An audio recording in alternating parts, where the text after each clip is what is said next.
thank you, blessed Heavenly Father, for this word of Father, Lord. Let your word in life of Father, आपके वचन के द्वारा हमारे जीवन में बदलाव होने दो।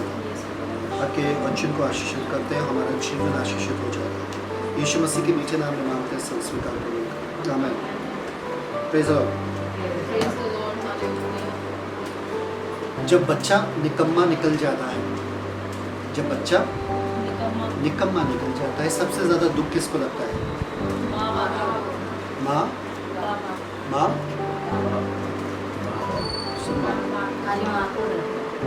क्यों?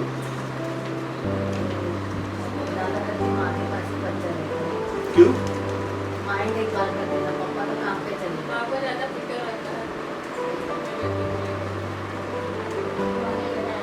माँ ने पैदा किया,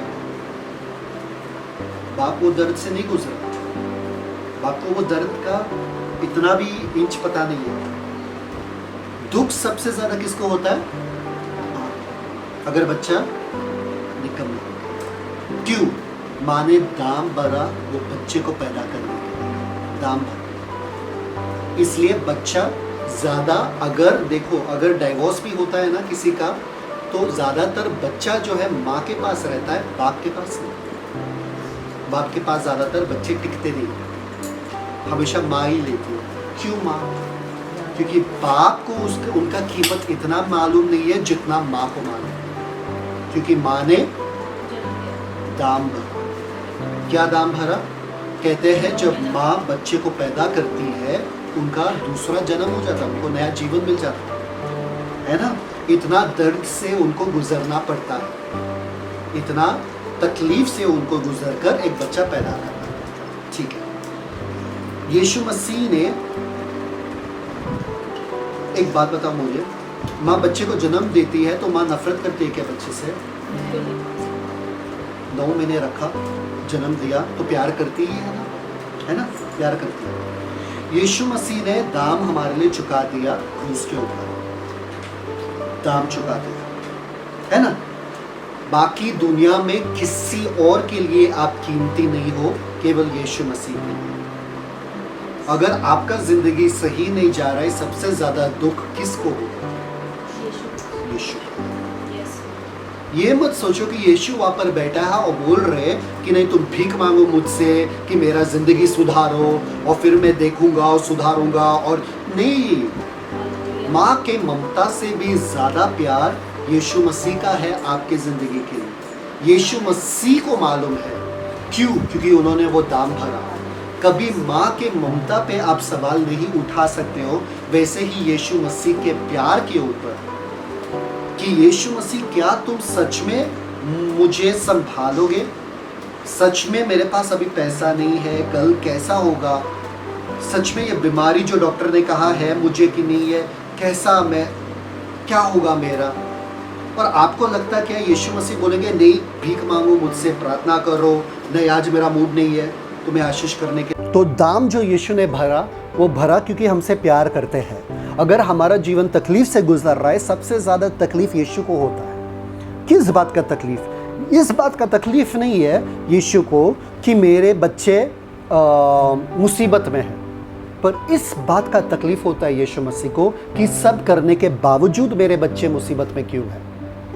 क्योंकि वो लोग मुझ पे विश्वास नहीं करते। ये आने वाले संडे पे भी हम सीखेंगे उसके ऊपर कि मेरे बच्चे, मेरे सब कुछ देने के बावजूद मेरे बच्चे मुझ पे विश्वास नहीं कर। अगर आपका बच्चा जो है तड़प रहा है, किधर बीमार पड़ा है, हाँ, और आपको आके बोलता नहीं है कि मेरे साथ ये हुआ है, मेरे साथ स्कूल में ये हुआ है, आपको कहीं और से पता चलता है, आपको बुरा लगेगा कि नहीं?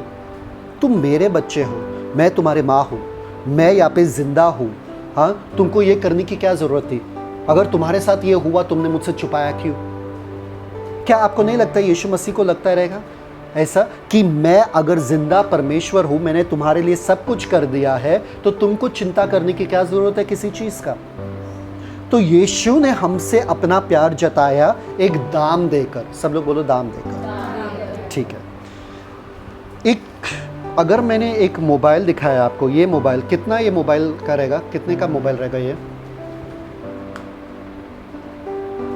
कितने का रहेगा? नोकिया का, नोकिया नहीं, सैमसंग का। कितने का रहेगा? 2000, 3000, 12:30, 12, 15, 28, सब लोग देख रहे हैं 28, कितना 30।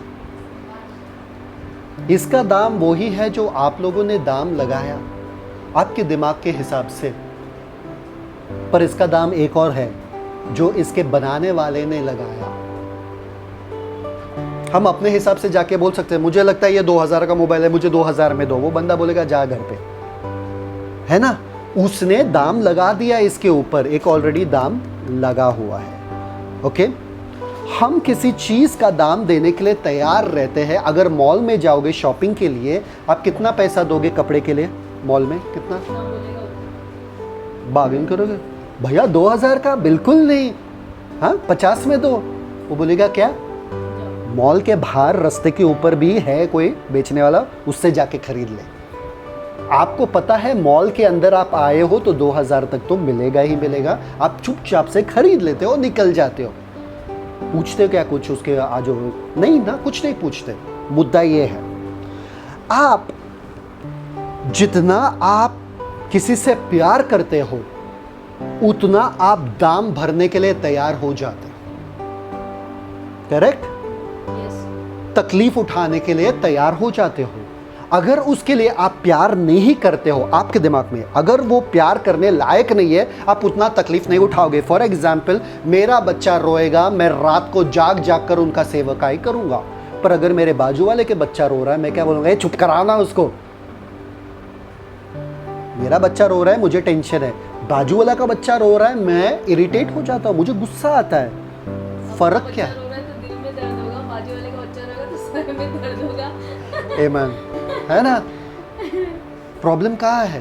बच्चा सेम है, रो रहा है सेम है, फर्क क्या है? मेरा लगाव उससे। समझ में आ रहा है कि नहीं आ रहा है? ठीक है, एक पैसेज पढ़ते।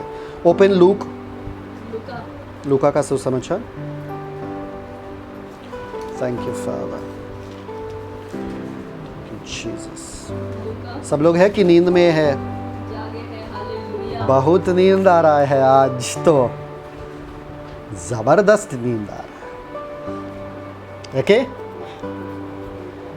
कितने जन यीशु से प्यार करते हैं? लूक 14 अध्याय 14 लूका का 14। सी विच पेज एंड ऑल। ओके, कितने जन यीशु से प्यार करते हैं? कितना प्यार करते हैं? अब सवाल उस पे उठेगा।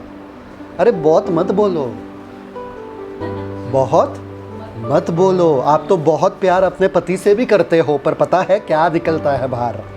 समझ में आया कि नहीं आया? बहुत प्यार तो सबसे करते हो।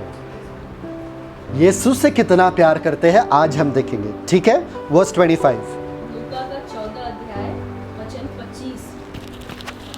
लूका उसका 14 अध्याय वचन 25। जब बड़ी भीड़ उसके साथ जा रही थी तो उसने पीछे मुड़कर उनसे कहा, यदि कोई मेरे पास आए और अपने माता पिता और पत्नी और बच्चों और भाइयों और बहनों वरन अपने प्राण को भी अप्रिय न जाने, तो वह मेरा चेला नहीं हो सकता। क्या हुआ? कौन कह रहा है? यीशु। कौन कह रहा है? यीशु कह रहे हैं। यीशु क्या कह रहे? कौन मेरा चेला बन सकता है? जो अपने पिता, अपनी माता, अपनी पत्नी, अपने बच्चों, जो कोई मनुष्य, जो कोई आदमी मेरे पास आता है और अपने माता, अपने पिता, अपने बीवी से, अपने बच्चों से, अपने भाई से, अपने बहन से, अपने प्राण से भी अगर नफरत है, नफरत शब्द है अप्रिय, गुड, वो मेरा शिष्य नहीं बन सकता है। हम बात कर रहे हैं यहाँ पर थोड़ा ऊपर लेवल का। बेटे के बारे में बात नहीं करो, बेटा तो कोई भी बन सकता है। आप विश्वास करो यीशु मसीह में, आप उनके बेटे बन जाते हो, उनके भाई बन जाते हो, आपको उद्धार मिल जाता है। शिष्य अलग है, शिष्य अलग है। बेटे को दाम भरने की जरूरत नहीं है, शिष्य को दाम भरने की जरूरत है, क्योंकि शिष्य कह रहा है तूने जो दाम भरा मेरे लिए यीशु मसीह, अब मेरा जिंदगी पूरी तरीके से तुम्हारा हो चुका है। अब ये जीवन मैं तुम्हारे लिए जीऊंगा, मैं तुम्हारे लिए, मतलब आपको दाम भरना पड़ेगा। आपको दाम, कितना दाम भरने के लिए तैयार हो यीशु के लिए? हालेलुया। कितना?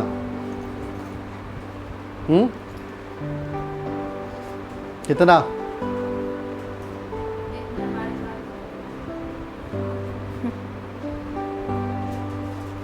बीस? नहीं नहीं, 20 कम होता है ना,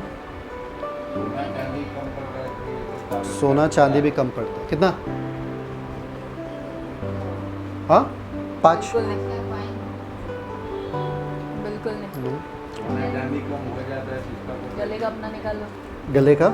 हाँ, कितना दाम भरने के लिए तैयार हो बताओ? हाँ, संभाल के। आपको पता है 100% क्या होता है?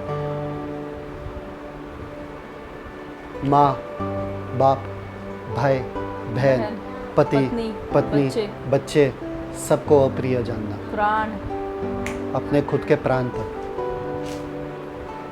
लोगों को ये सब मुश्किल रहता है। प्राण ठीक है, हम प्राण को अप्रिय जानते हैं, हमको फर्क नहीं पड़ता है हमारे प्राण का, पर पति से परमिशन पहले मांगेंगे, है ना? पति को अप्रिय नहीं जान सकते, बच्चे को अप्रिय नहीं जान सकते। मेरे बच्चे भूखे हैं, मैं प्रेयर कैसे करूं, मैं प्रार्थना में कैसे आऊं? समझ में आ रहा है कि नहीं आ रहा है? आप साधारण से औलाद बन के जी सकते हो और आप एक महिमा लाने वाले औलाद बन सकते हो। कुछ लोग अपने आप को ना ऐसे देते यीशु मसीह को, यीशु मसीह मेरा 20% आपके नाम। क्यों? संडे के संडे यीशु का, है ना? 2 घंटे जाने का, 4 घंटे जाने का, बस संडे सुनने का, कान से छोड़ देने का, वापस से वही गुस्सा करना, वापस से वही लालच में जीना, वापस से वही सब। मेरा पाप एक जगह रहता है, यीशु मसीह मेरे पाप नहीं छोड़ूंगा मैं। हाँ, मेरे सुस्तीपन, मेरा आलसीपन, मेरा पाप, मेरा गुस्सा, मेरा सब कुछ मैं रखूंगा और यीशु को भी रखूंगा। साथ साथ जिएंगे ना, मजा आएगा, बहुत मजा आएगा। मिल बांट के जिएंगे। यीशु या तो राजा है या तो नहीं है, भिखारी नहीं है, रेंट पे नहीं रहते, आधे आधे में नहीं रहेंगे। समझ में आ रहा है कि नहीं आ रहा है? अगर आपको यीशु पूरी तरीके से चाहिए, आपको पूरी तरीके से अपने आप को उनके हवाले करना पड़ेगा, 100% पूरी तरीके से। फिर आप बाइबल को अपने नजरिए से नहीं पढ़ सकते हो। नहीं, पाप भी करूंगा, यीशु के लिए भी जीऊंगा। चलता है 50-50, है ना निशा? चलता है 50-50। चलेगा 50-50? नहीं चलेगा। समझ में आ रहा है कि नहीं आ रहा है? क्या दाम भरने के लिए आप अब तैयार हो यीशु के लिए, वो बताओ। नींद त्यागना पड़ेगा।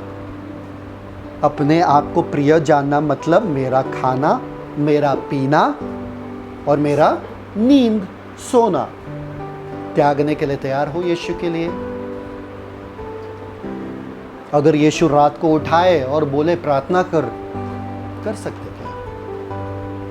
खाना मत खाना, हाँ, हाथ पैर तो कांपने लगते हो अगर खाना नहीं खाया तो, है ना? किस हद तक आप अपना जान न्योछावर करने के लिए तैयार हो? आपको पता है सैनिक किस हद तक अपना जान न्योछावर करते हैं देश पे? पूरा। अभी शादी करके वो तुरंत निकल जाता है।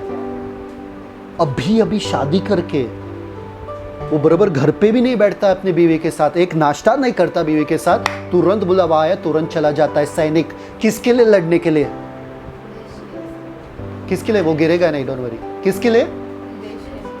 और देश क्या दे रहा है उसको? क्या देता है देश सैनिक को? क्या देता है? यीशु ने आपके लिए अपना जान दे दिया। और आपको मुश्किल होता है प्रार्थना करना, बहुत मुश्किल। मुझे मालूम नहीं प्रार्थना कैसे करते हो, सच में। बाइबल पढ़ना मुश्किल होता है, मुझे मालूम नहीं बाइबल कैसे पढ़ते। अरे 3 घंटे तक बाइबल पढ़ना हो, क्योंकि आपको पता नहीं है क्या दाम यीशु ने भरा आपके लिए। आप किस हद तक, मैं बताता हूं आपको। Read the parable before this verse. मैं बताता हूं ना, बड़े भोज का दृष्टांत। रीड। लूका Loud and उसका fast. 14 अध्याय उसका 15 वचन। लूका उसका 14 अध्याय उसका 15 वचन, बड़े भोज का दृष्टांत। सुनो गौर से। उसके साथ भोजन करने वालों में से एक ने ये बातें सुनकर उससे कहा, धन्य है वो जो परमेश्वर के राज्य में रोटी खाएगा। उसने उससे कहा, किसी मनुष्य ने बड़ा भोज दिया और बहुतों को बुलाया। जब भोजन तैयार हो गया तो उसने अपने दास के हाथ आमंत्रित लोगों को कहला भेजा, आओ अब भोजन तैयार है। क्या किया? एक ने भोजन तैयार किया, बड़ा सा शानदार, है ना, और आमंत्रित किया लोगों को, आओ भोजन तैयार है, आ जाओ भोजन के लिए। आगे देखो क्या होता है। पर वे सब के सब क्षमा मांगने लगे। वे सब के सब, क्षमा मांगने लगे, गलत शब्द यूज किया वहां पे। वे शब्द सबके शब्द सब बहाने मारने लगे। सब लोग बोलो बहाने। बहाने, ठीक है। देखते सबके सब जायज बहाने हैं। सब लोग हाथ ऊपर करो, आंख ऊपर करो, आंख ऊपर, आंख ऊपर, ऊपर देखो क्या दिख रहा है? पंखा चालू है, गुड। हाँ, सबके सब बहाने करने लगे। क्या करने लगे? बहाने। चलो सुनते हैं उनके बहाने, सब जायज वाले बहाने। हाँ, हर संडे जो हम सुनते हैं ना, वो वाले बहाने सुनो। अभी आगे। पहले ने उससे कहा, पहले वाले का बहाना सुनो। मैंने खेत मोल लिया है। मैंने क्या किया? खेत मोल लिया, नया घर लिया है। आगे, ओके, खेत मोल लिया, ठीक है। आगे। और अवश्य है कि उसे देखूं। और अवश्य है कि उसे देखूं। मैंने खेत मोल लिया है ना, अभी तक देखा नहीं, बिना देखे खेत मोल लिया। बहाने में सिर्फ बेवकूफी है। बहाने में क्या? सिर्फ, क्या बात है। और इनके इसमें, इस बहाने में आपको समझ में आ रहा है, बिना खेत देके आपने मोल लिया खेत को, है नहीं, पर उसके बीच में वो बंदे ने अवश्य है डाला है। मतलब अवश्य है, बहुत जरूरी है, इसको मैं टाल नहीं सकता हूँ, ये बेवकूफी को मैं टाल नहीं सकता हूँ। अवश्य है कि मैं उसको देखूं। आगे, अवश्य है कि मैं मैं तुझसे विनती करता हूँ, मुझे क्षमा कर दे। मैं तुझसे, हर संडे सुनने को मिलता है, क्यों नहीं आए? मैं तुझसे विनती करता हूँ, क्षमा। ठीक है, ओके, आगे, नेक्स्ट। दूसरे ने कहा, मैंने 5 जोड़े बैल मोल लिए हैं। हाँ, और उन्हें परखने जाता हूँ। क्या? 5 जोड़े बैल मोल लिए हैं और मैं उन्हें परखने जाता हूँ। मोल तो लिए है, परखने अब जा रहा है।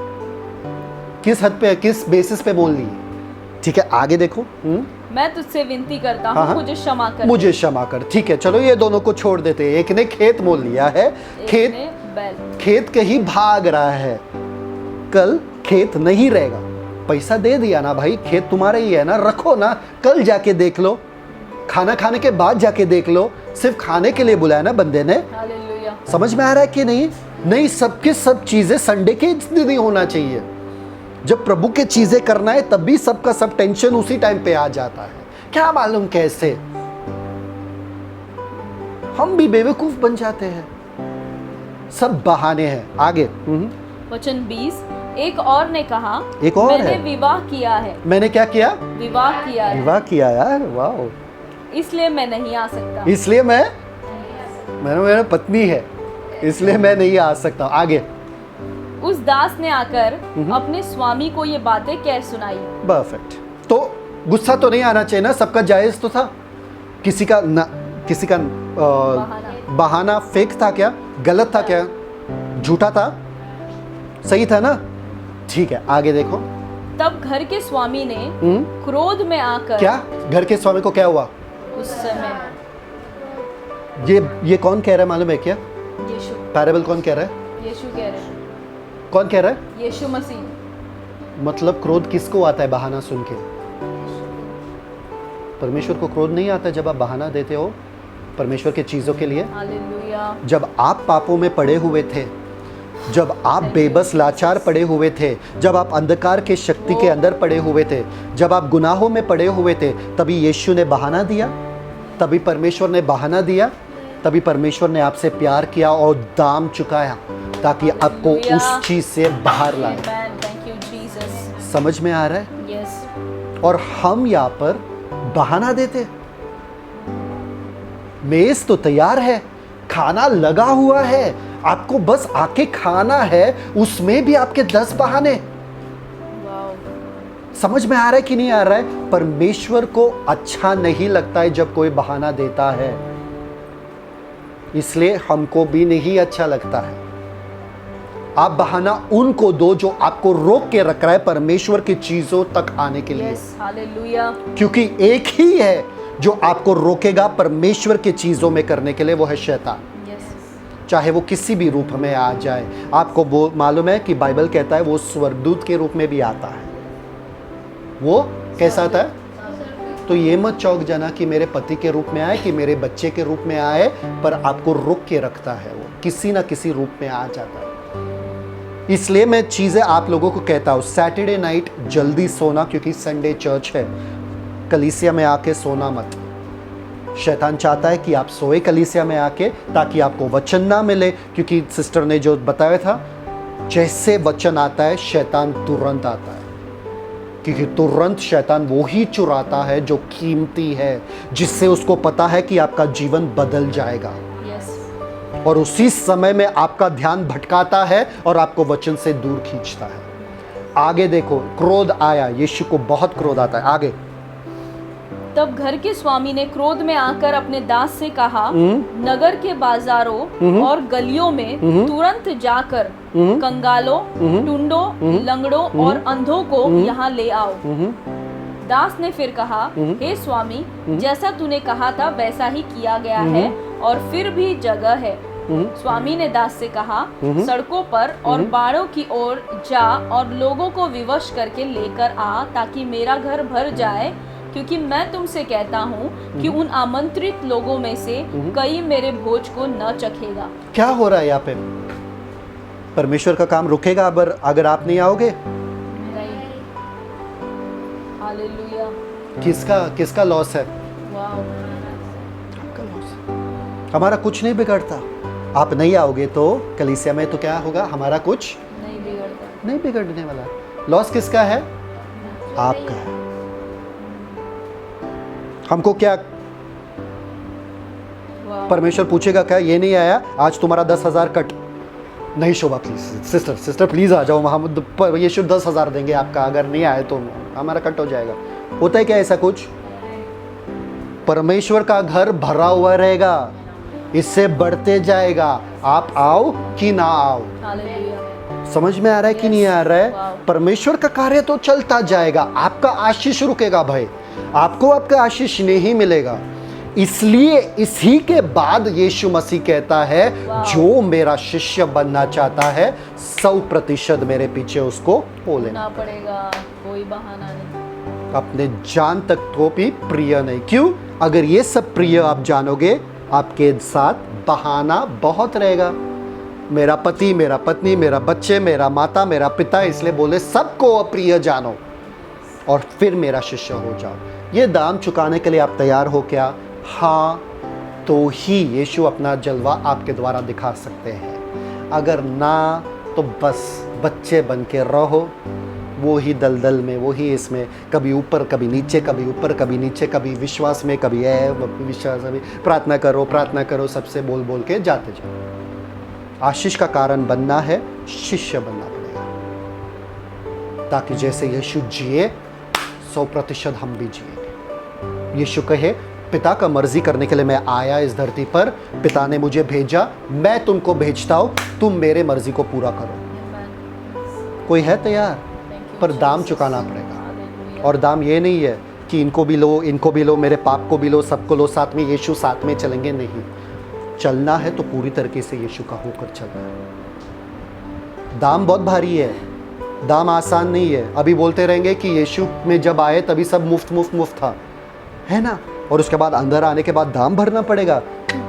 ये जो दाम है ना, वो प्यार से आप भरते हो। किससे भरते हो? प्यार से। यीशु बोल रहे अगर आप मुझसे प्यार करते हो तो आप ये दाम भरोगे। तुम मेरे क्या, अगर तुम मुझसे प्यार करते हो तो तुम मेरे आज्ञाओं का पालन करो, अगर नहीं करते हो बैठो। आमेन। तो अभी हम ऐसे करने वाले हैं कि हम प्रार्थना करने वाले हैं। प्रार्थना में सोना नहीं है, तो सब लोग जाके पहला अपना मुंह धो देंगे। ओके, मुंह धोने के बाद दोनों रियलिटी, मुंह धोने के बाद हम लोग आएंगे वापस से, फिर प्रार्थना करेंगे। ठीक है, हम प्रार्थना करने वाले, थोड़ा मनन करने वाले इस पे कि सच में क्या हम यीशु को अपना 100% देने के लिए तैयार है क्या? मैं नहीं देखने वाला, वो आप और यीशु के बीच में है। 100% मेरे सोचों का खात्मा होने वाला है। मैं वैसे सोच नहीं सकता हूँ जैसे मैं हमेशा सोचता हूँ। जैसे मुझे जिन चीज़ों पे गुस्सा आता मैं नहीं कर सकता। क्यों? मैंने अपने आप को यीशु के हवाले कर दिया। समझ में आ रहा है कि नहीं आ रहा है? देखिए, एक चीज़ होता है अपने आप को देना यीशु को। ऐसा दे दिया अपने आप को, यीशु मुझे ले लो, ये लो। अपाहिज बेटा बन के आपको नहीं रहना है किंगडम में। अपाहिज बेटा मतलब मालूम है क्या होता है? कभी कोई अपाहिज देखे, आप चल नहीं सकता है, उठ नहीं सकता है, बैठ नहीं सकता है। हाँ, चल नहीं सकता, उठ नहीं सकता, बैठ नहीं सकता, तो पूरे तरीके से वो बिस्तर पे रहता है। पूरी तरीके से उनके लिए सब कुछ करना पड़ता है। आप ऐसे मत आओ यीशु के पास। यीशु के पास बहुत पड़े हैं ऐसे अपाहिज बेटे, बस किंगडम में आ गए, यीशु को अपना लिए, बस ऐसे ही बैठे। यीशु आप सब मेरे लिए करो, मेरा हाथ उठाओ, मेरा पैर उठाओ, मुझे आशीष दो, मुझे सब करो, मेरे लिए करो, मेरा मेरा मेरा मेरा। यीशु को ऐसे बेटे चाहिए जो उनके साथ साथ कार्य करें राज्य में। मुझे अपाहिज बेटे जैसा नहीं बनना है, सिर्फ सोना नहीं है इसमें आके, मुझे आपके साथ कार्य करना है। मुझे शैतान को हराना है, मुझे शैतान के कामों को तमाम करना है, मुझे लोगों को सुसमाचार बताना है, मुझे जागरूक होना है। समझ में आया कि नहीं आया? क्यों? मेरे लिए दाम भराया गया, मैं अब दूसरों को लाऊंगा तुम्हारे पास। तो क्या दाम भरने के लिए आप तैयार हो, आपको तय करना है। समझ में आ रहा है? चलो, पिता परमेश्वर धन्यवाद देते इस वचन के लिए। आपके वचन के अनुसार यीशु मसीह ने अपना 100% दिया मेरे लिए। ये उनके प्यार का सबसे बड़ा प्रमाण है। अब समय मेरा है कि मैं अपने प्यार का प्रमाण दूं कि मैं कितना प्यार करता हूं मेरे यीशु को, कि मैं अपना पूरा जीवन उनके हवाले कर दूं। मेरे सोच, मेरे ख्याल, मेरे घमंड, मेरे कुछ भी पाप या कुछ भी, माता पिता, रिश्ते नाते, सब के सब चीज मैं आपके हवाले कर दूं और कहूं अब से मेरा जीवन आपका हो चुका है। यीशु मसीह होने दो कि हम वो दाम को जाने और चुकाने के लिए तैयार रहे। आपके मीठे नाम में मांगते हैं, आमीन।